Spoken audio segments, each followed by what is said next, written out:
Good evening, everybody. How are you guys doing on this wonderful Monday evening?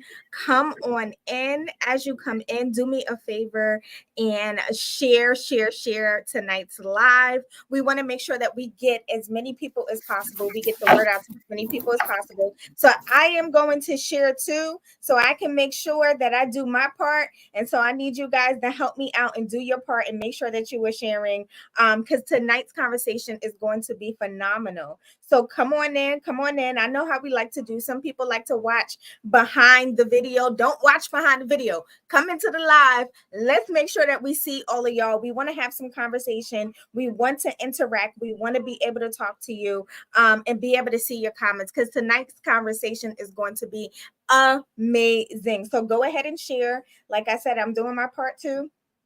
I'm sharing right now as we speak so I can make sure that nobody gets missed. Share as you come in. And so I am super excited to be on tonight. As you all may know or not know, I am Chanel McCoy. I am the CEO and clinical director of Oasis Wellness Group. I am also the host of the Selfish Talk podcast and the Rhythm of Life Women's Wellness Conference. Now, I'm super excited. It's coming up. We are about a month away, y'all. And listen, let me tell you, it is shaping up to be even more than I even imagined of what this conference was going to be. It is mind blowing. And so, listen, y'all already know, like I do every time we get on, if you are not registered, why?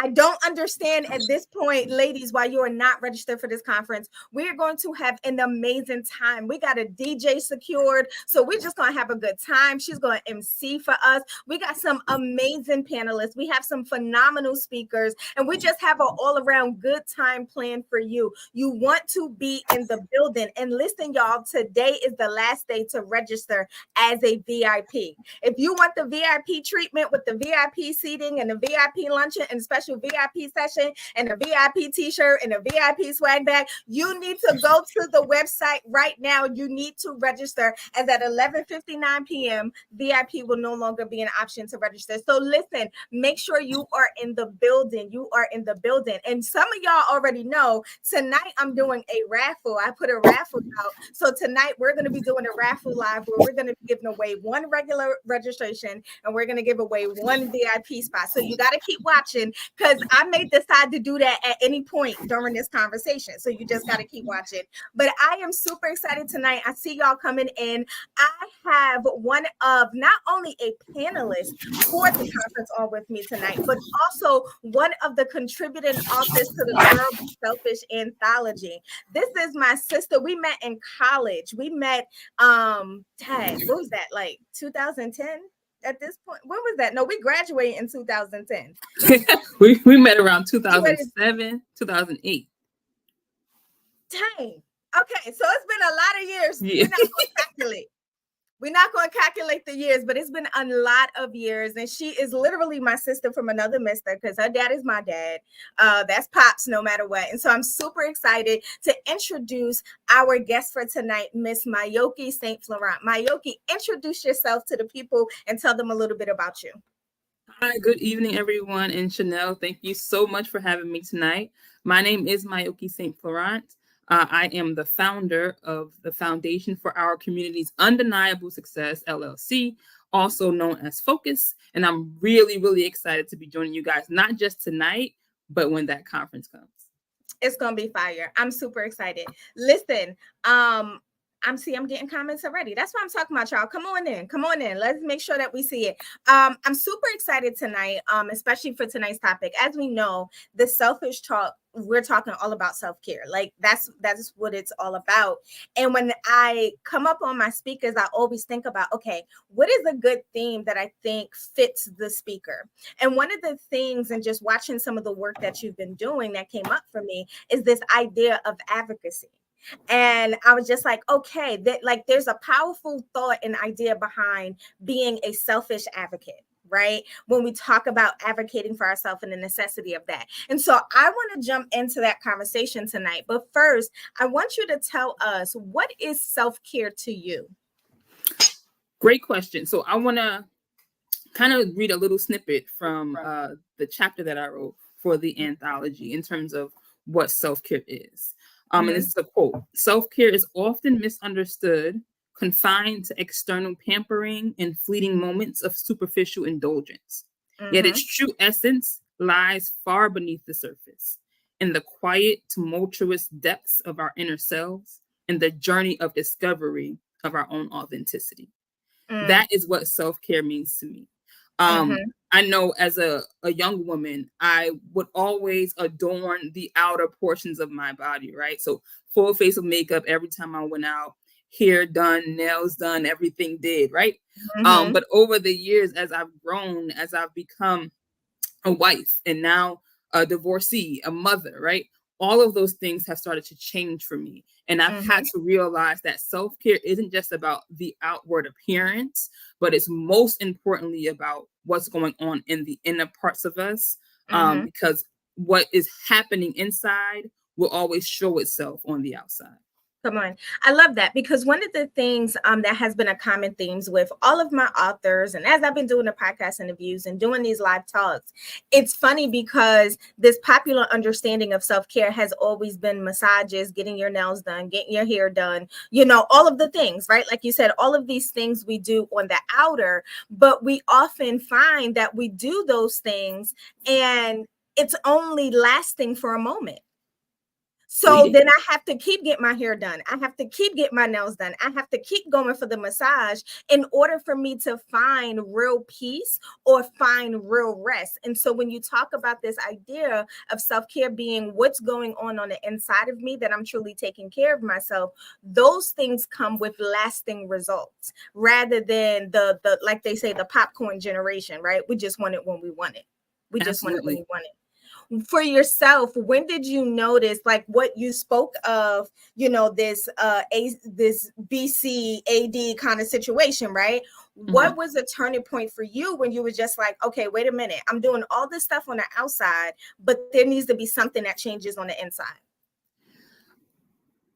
The turning point for me was my depression. Mm-hmm. And that was kind of incited by my separation from my Mm-hmm. ex-husband.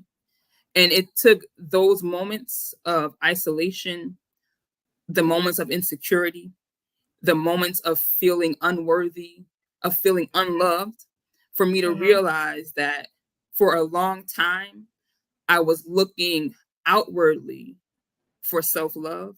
I was Mm-hmm. looking outwardly for self-gratification, and I Yeah. was looking outward for acceptance. And it wasn't that was the catalyst, right? Me being in a space of not knowing what was next, really not feeling like dressing up anymore, right? Avoiding putting makeup on, avoiding Mm-hmm. trying to be pretty, because the truth of the matter was I didn't want to be seen in that Mm-hmm. season of my life. I wanted to hide. Mm-hmm. I wanted to kind of cower in the corner and kind of feel pity, Yeah. really, for myself. So it was in those quiet moments that I realized I've been looking at this thing all wrong. Right? It wasn't Yeah. about the title of wife. It Mm-hmm. wasn't about being a pastor's wife. It Mm-hmm. wasn't about being a mother. It was about truly being who Yahweh said for me to be. And in order Mm-hmm. for me to do that, I had to strip away all of the stuff that I was Mm-hmm. pretending to be. I had to strip away the Mm-hmm. makeup, which was helping me feel better when I walked out the door. I had to strip away all of the nice clothes and the earrings, the necklaces, and the big hairdos. I had to strip all of that stuff down to the natural me. And in Mm-hmm. doing so, I realized that there was a lot of mess inside of me Come that on. had to go. There was Come a on. lot of garbage inside of me that I had to purge myself of. Mm-hmm. And when I was in college, right, I started this process, and I knew that there was something inside of me that needed to shift. And the Lord gave me this saying that I released the little girl in me so the woman Mm-hmm. I am can be free. And I Mm-hmm. didn't know really at the time what that meant in 2010, right? I didn't Right. know the gravity of that, the depth of it. But now in 2024, as a woman who has taken the charge to release the Mm-hmm. little girl in me, to Mm-hmm. stop hiding behind her, Mm-hmm. to notice when she shows up in the most inopportune times, The looking most for attention, inopportune looking time. for affection, looking for affirmation. It Right. took all of that for me to say, okay, enough is enough, right? Yeah. Me taking care of myself is not equated to what I look like. Mm-hmm. Me taking care of myself is how do I show up in the world every day? What Right. does Chanel say about me? What does Right. my mother say about me? What does my father say about me? Yeah. Who do my children call me? That's Mm-hmm.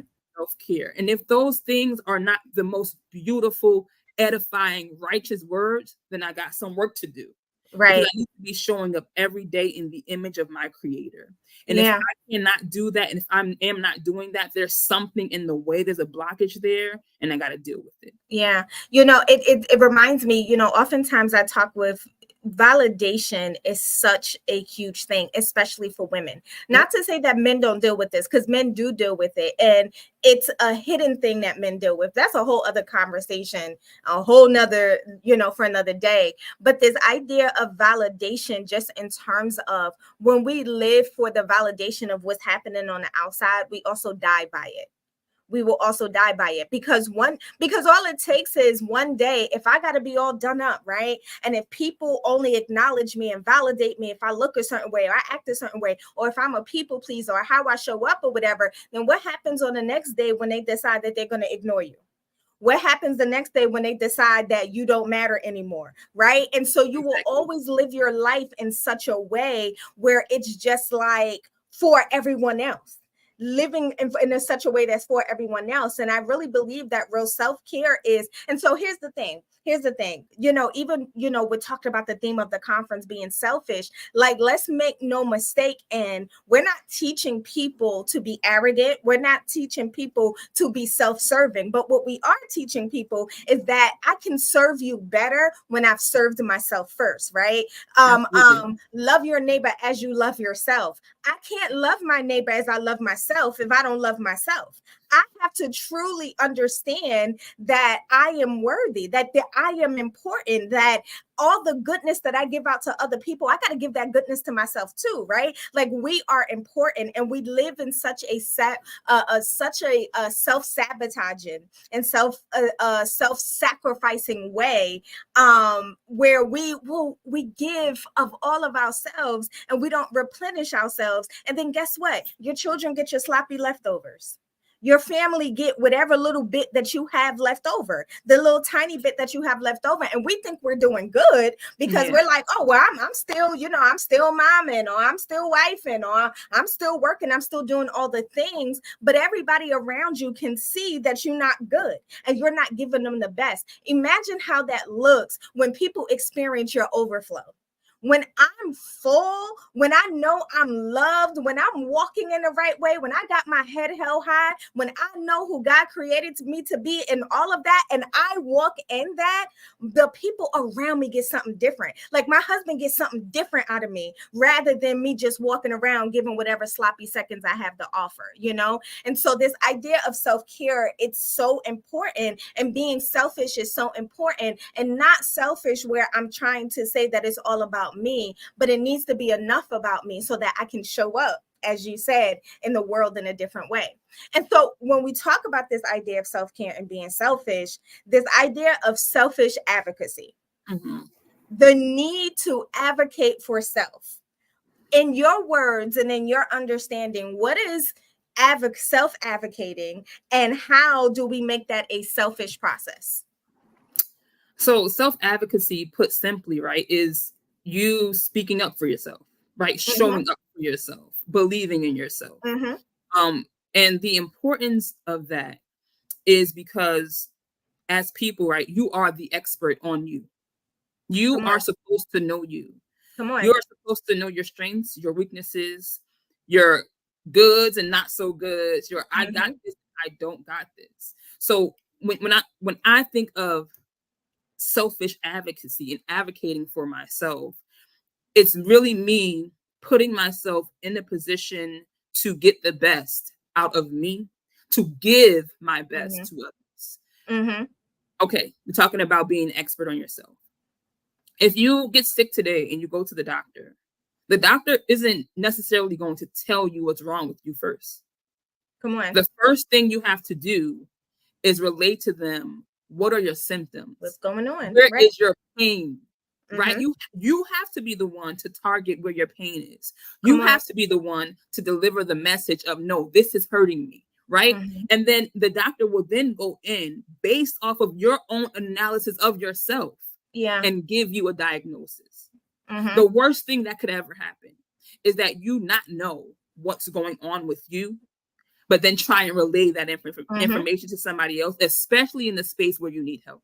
Yeah. So when we talk about self-advocacy, we kind of got to start from the beginning of full transparency and honesty with ourselves. Because if I go to the doctor and I know it's my heart that's hurting, but I go to the doctor and I say, okay, I got a little bit of pain that's coming from my head, but I know the truth of the matter is I have pain here in my heart. And I'm so fearful to tell the truth because pain in my heart may mean death. That I give a wrong analysis. Right. Then I put myself in the position, and I put that doctor in the position of malpractice. Yeah. And so many people are doing that with their daily lives. They're showing up, and they're showing up in a manner that is not truthful to who they are. They are conversing with others, but they're not being themselves. They are maybe even advocating for others or advocating for causes, and they don't even believe in them themselves. So self-advocacy is not just about being able to fight for yourself, right? It's not just about standing up for yourself, but it's about really being introspective. Who am I? What do I need? What lies inside of me? What needs to change?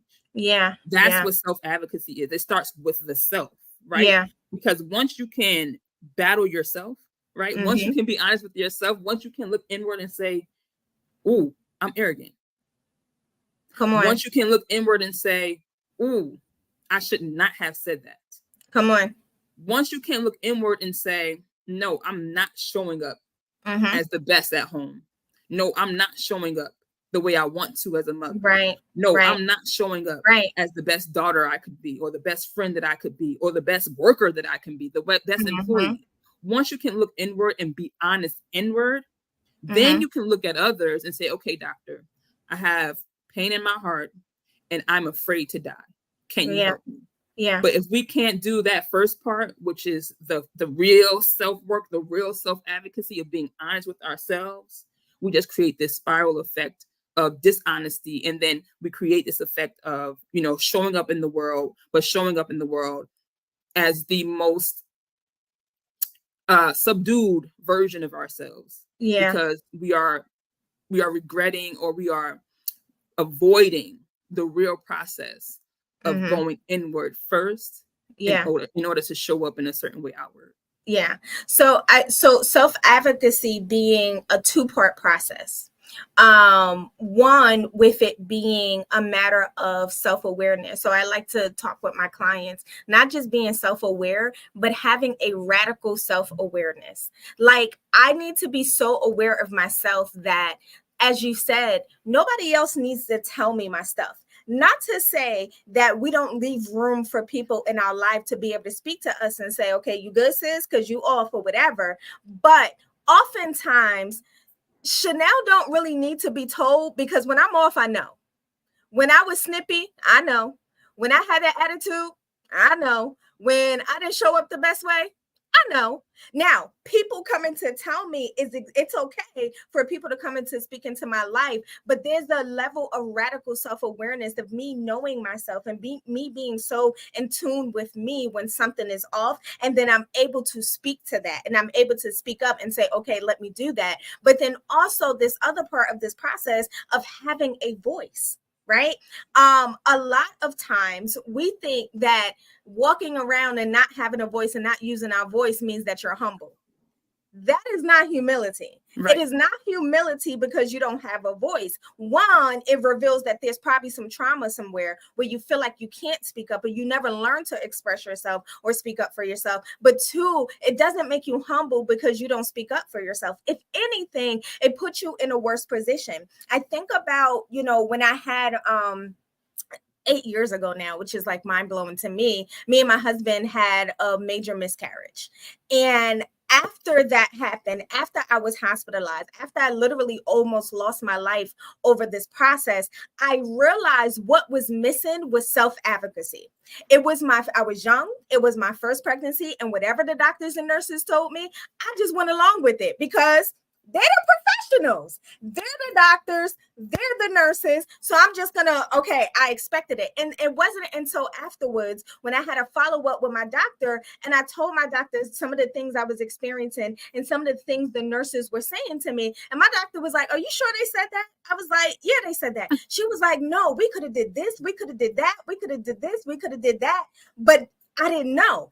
Oh, but you best believe now, when the Lord blesses this womb and opens this womb back up and this next baby come in, it's going to be a whole lot of voice. It's going to be a whole lot of self-advocacy because I didn't know it then, but I know it now. And it's important that we as people, like, we're able to speak up for ourselves. And here's the thing. This is where I think scares people.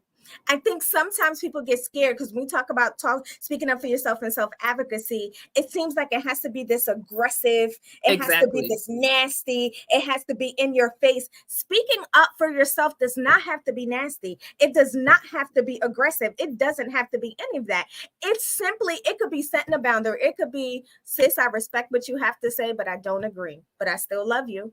I don't have to say, well, and whatever the case is. Like, we have a problem with that. And so, can you speak to, even maybe even in your experiences, learning how, like, how would a person how do you learn to speak for yourself, speak up for yourself, not being aggressive, not being nasty, but letting what you're feeling being known and also setting those boundaries for yourself?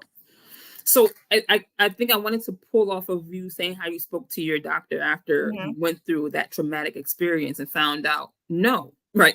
There's other ways to handle this. Having supportive relationships or building supportive relationships is also key in self-advocacy, because sometimes we don't know what we That's don't good. know. Mm-hmm. There are some things that we don't know we have to fight for. There are Mm-hmm. some things we don't know that we have to advocate for. And there are some things in us that we don't know live there that we need somebody close to us to say, okay, no, sis, that Right. got to come out of you. Right. Okay, no, sis, I've been watching you and you are this way. Okay, Mm-hmm. no, my dear, I've been watching you, and as your mom and as your father, I'm telling you what I see. Right. So even that, right? The advocacy also comes from the people around us and the people connected to us. Yes. So it's not just about setting boundaries, right? So we're going to set those healthy boundaries because, one, I do not believe in being connected to anyone who does not serve you in your destiny. Mm-hmm. That don't mean just because you are my biological family that I have to go to Christmas dinner with you. That don't mean that just because you're my biological family, I have to pick up the phone when you call and give you what you need. No. Mm-hmm. Some people need to be cut off, and that's okay, right? Sometimes you need to make those decisions. It's facts. But it's also in having that village, right, around you that can help you get to where you're going. So you're on this path of self-discovery and trying to figure out who you are, and you're looking inwardly and you're saying, okay, there's something there. I'm not really sure what to call it. Your sister, my sister Chanel, could say, "Oh, I know what to call it. It's arrogance," right? My brother could say, "Oh, I know what to call it. That's greatness."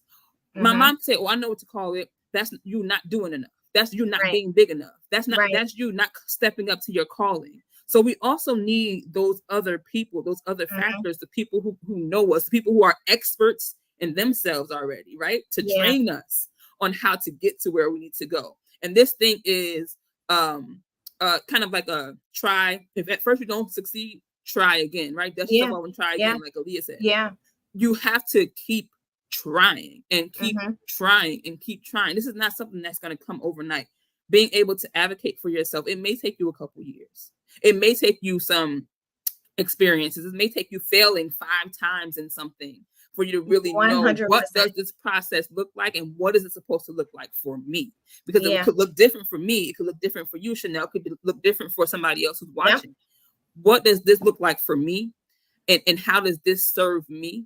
And then when you're able to have, those boundaries set, you have a supportive family or supportive unit that can help you chug along the way. And then you also have to believe in yourself.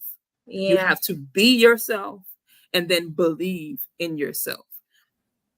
And then you keep doing that cycle over and over and over and over again until you kind of get the train going. You get it Yeah. chugga, chugga, chugga, chugga, choo, Yeah. choo, right? Yeah. And then you keep pushing, and every day is going to be something different. Every year is going to be something different. You're going to realize something today that you didn't know last year. And then next year, you'll realize something else that may build upon what you've been learning in the past 2 years. So understanding that this selfish advocacy is a lifelong thing, right? Self-care is a lifelong thing. It's a lifelong journey. It's not wake up in the morning, I feel good today, so now I'm going to take care of myself.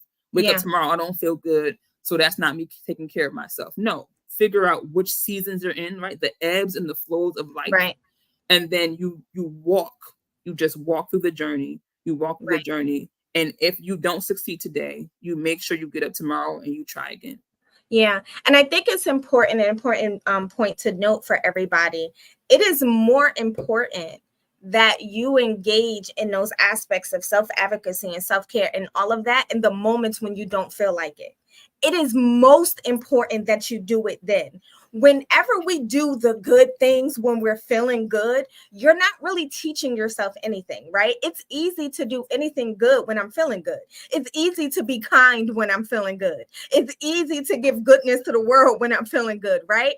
But what happens in those moments when I'm not feeling good, when I'm not up to it, when there's a lot going on, when there's a lot going on within me? It's in those moments where when you are intentional about your self-care, when you are intentional about speaking up for yourself and having your voice and taking your voice back, in those moments when you don't feel like it, that's where real learning takes place, because it takes a whole lot of muscle, it takes a whole lot of determination, it takes a whole lot of willpower to operate when you're in those places. And so a lot of us, it's like when I think about what clients were coping, you teach clients coping skills and stuff like that, and resoundingly I hear, it's not working, it's not working, it's not working. It's not working because you're not doing it consistently. You're not working. You can't do it one time. It's like, well, I tried the deep breathing and it didn't work.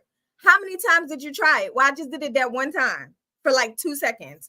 It's not gonna work if you don't keep doing it. It's just like with the baby. When that baby is learning to walk, that baby gonna get up and fall and get up and fall. But guess what? Every time they get up and every time they fall, they're exercising a new muscle and they're learning something else about their body and they're learning something else about the world around them. And so like that baby, I gotta get up and fall and get up and fall until one day that baby's gonna get up and she's not gonna fall. One day she's going to get up and she's going to keep moving. And that's the part that we mess up with and we forget. We think if everything is going great, then that's when I'll do all the good things. No, you have to be consistent. You have to be consistent, even when it's hard, even when it doesn't feel good, even when I don't want to do it. You have to be consistent. And my favorite word that my clients know, intentional. I love the word intentional, because whatever you're intentional about will happen. Whatever you're not intentional about, it will not happen. I tell my clients all the time, listen, we could talk about this stuff all day till I'm blue in the face. I could give you all the knowledge that I have. I could give you all the skills that I have. But if you get up and you walk away from my office and you get up off this couch and you go back into the world and you continue to operate the way that you've always been operating, guess what, sis? Nothing is going to change. Your change is going to come from your intentionality. Anything that you're intentional about will change, and so it just reminds me of that, like you said, like this self-awareness, like it's a work that we have to do on the inside of us. Like if I summed up this conversation, it's if you're going to be selfish, you got some work to do. Point blank, period. And you are so right. And the thing that we have to learn to do is getting comfortable with being uncomfortable. Come on. We have to become comfortable with the uncomfortable moments. When that thing is starting to rise up, you have to sit in it. And you have to ask yourself, where is this coming from? Why am I feeling this way? Why am I thinking this way? Why am I reacting or responding in this way? You have to sit in that discomfort so you can feel the feelings and then figure out what the root cause is, not the symptom. Not the yelling and the screaming and throwing things. No, what's the root cause so that you can dig that thing up, excavate it, and be healed, right? My dad uses this, and I want to leave this nugget, and this is also in the chapter that I wrote, but he says the truth doesn't hurt. It reforms and reveals. The truth does not hurt. It reforms and it reveals. It'll reveal to us who we are, who others are around us, but it will reform us at the same time. And what we call hurting is the reforming. It's the changing, right? It's the potter molding that clay. What we call hurting is the thing that we're uncomfortable with. What we call hurting is the new thing or the new place that we're trying to get to. So we have to learn to rest sometimes in that discomfort, because in that discomfort, we'll find some truth. And then from that truth, we will be reformed and we will be healed. Yeah. And I think the biggest thing, as you know, as we wrap up here, that people have to understand is that there's a 4-letter word that wraps all of this up, and it's called work. You have to do the work. You have to do the work. Like we don't want to do the work. We want things to be so easy. But what I've realized is that if I do the work now, eventually, Dave Ramsey, for those of you who don't know who he is a financial expert. And he says, live like no one today so you can live like no one tomorrow. And I love that statement when he says that, because he says, you make the sacrifices today, you do the work today, you know what I'm saying? You save today, you know, can't necessarily go out eating in his context or whatever. You sacrifice some of the trips or whatever. But tomorrow, once you have your stuff together and your savings account and them coins are stacked and all of that, whatever, now you can live like no one tomorrow. Now you can live the life that you want to live. You know what I'm saying? And so we have to do the work today. Do the work today so that tomorrow you can live the life that you were called to. You can live the life that you are purposed for, so that you can be your best self and you can live the highest version of yourself, rather than just living whatever life was given to you. That's a whole nother topic, a whole nother conversation, because a whole lot of us are just living a life that was given to us, just and not surviving. the life that we created. You have the possibility. I want you guys to hear this. You can create the life that you know that you've been called into. You don't have to accept poverty. You don't have to accept, you know, I come from a family that's all uneducated, so that means I'm just going to be uneducated. Like, you don't have to accept any of those things. Those may be the card that you're dealt, but it's up to you to play that hand. How you play that hand will make some major determinations in your life. And so, Miyokee, really quick, as we begin to wrap up, what is one thing that you would leave to people, leave for the people, as it pertains to taking your voice back, as it pertains to advocating for yourself and self-care? What is one thing that you would leave for the people? Ooh, that's a good question. Taking your voice back, taking care of yourself. We talked about setting boundaries. We talked about having that support system. Believe in yourself. Be consistent. Be consistent. And like you said, this is work. This is real work. And in order for you to really see the results of it, you have to keep trying. You have to do the inner work. You have to really ask yourself some key questions about who you are, who you want to be, and what do I need to do to get to where I want to be. So you need to ask yourself, who am I? Who do I want to be? And then what do I need to do in order to become who I know I'm supposed to be? So I hope everybody walks away with that kind of introspection exercise tonight. Really take the time and do the work. Be as honest with yourself as possible. It may not look good. You may have to shed some tears in order to get to where you want to be. You may have to shed some pounds in order to get to where you want to be. I'm all about shedding some pounds now. People. Let's shed the pounds. Some people in order to get to where you want to be, right? But ask yourself those real questions and then answer those questions honestly. So if you're a woman, you want to be married, be honest about that. Don't say, "Oh no, I'm cool by myself." No, be honest about that. If you're a man and you know you want to lose weight, be honest about that. Or you know you want to get more buff in the gym, be honest about that. Don't just accept what you see right now when you're looking at yourself in the mirror. Really, truly look deep within. Look for your authentic self. Who were you created to be? And then do the work to become that. Yeah, I love it. I love it. I love it. Listen, y'all, if you got nothing else out of tonight, you got to do the work. Do the Look work. within yourself.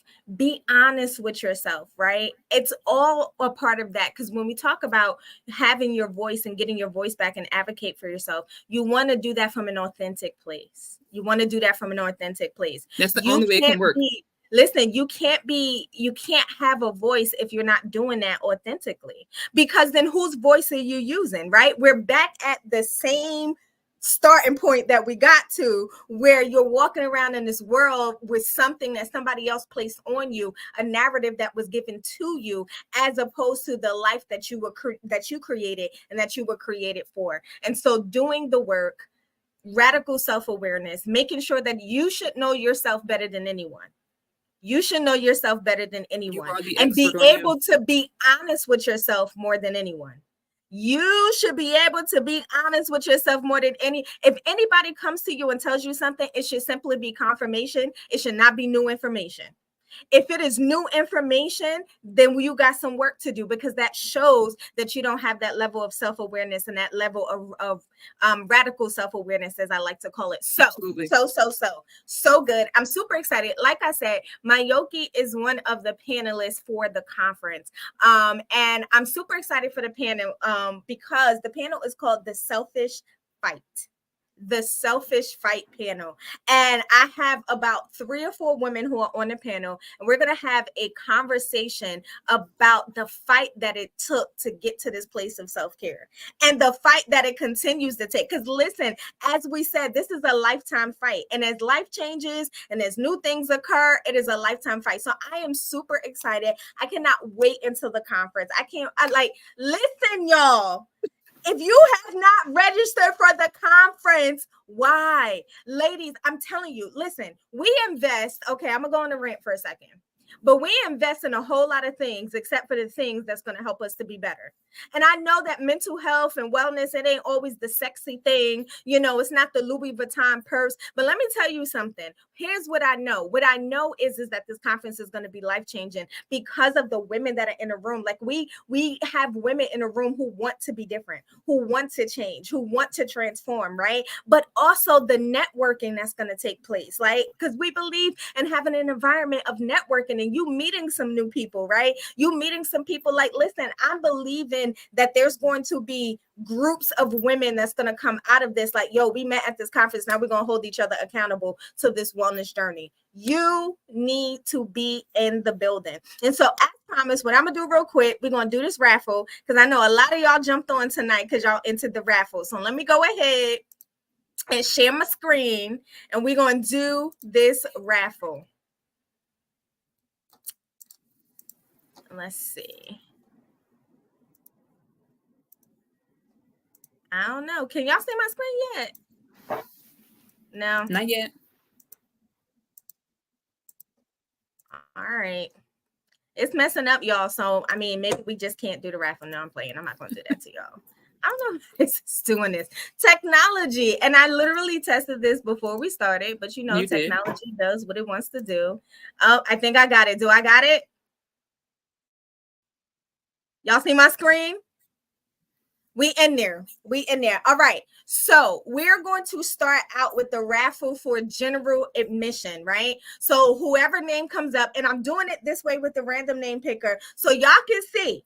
I'm not choosing. We're going to let technology choose because I don't want nobody to say that I picked their name. So for the regular registration, let's go. Let's see who is our winner.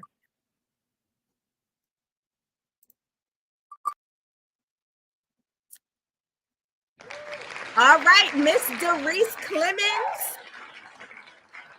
At Doris Clemens, listen, congratulations. You just won a regular registration to the Rhythm of Life Women's Wellness Conference. You have 24 hours to claim your registration. So make sure that you hit me up, you inbox me, you comment or something so that you can claim your registration. Now, for the VIP registration, which is so awesome because VIP registration ends tonight. We're going to go ahead and spin the wheel.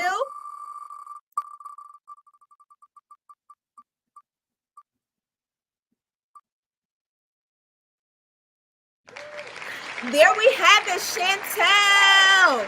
Hey girl, listen, Chantel Alexander, congratulations. You are the winner of our VIP registration. Congratulations to Doris and congratulations to Chantel. I cannot wait to see y'all at the conference. Again, you have 24 hours to claim your registration. So make sure that you inbox me, you send a pigeon with a bird, something so that you can claim your registration. But listen, if you signed up for the raffle, listen to me. If you signed up for the raffle, check your inbox in about 30 minutes because I got something for y'all. If you signed up for the raffle and you did not win, check your inbox in about 30 minutes because I have a special deal for y'all because y'all did sign up for the raffle and I know that y'all want to come. For the rest of you, I've been telling you, use code SELFISH10. You can get 10% off, but tonight is the last night for VIP. After tonight, that's it, 11:59 p.m. I'm being on the website. I'm taking it down. So make sure that you get in where you fit in. But I am super excited to see you all at the conference. I can't wait until this conference. Miyokee, I cannot wait to see you in a conference and to yell sister from across the hall to annoy Marcellus.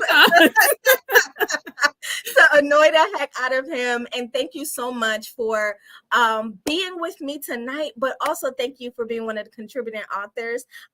Listen, y'all, we'll talk about the book at another time. This book is fire. Yeah. That's all I can say. This book is fire. So thank you so much, everybody. I hope you all have an amazing night.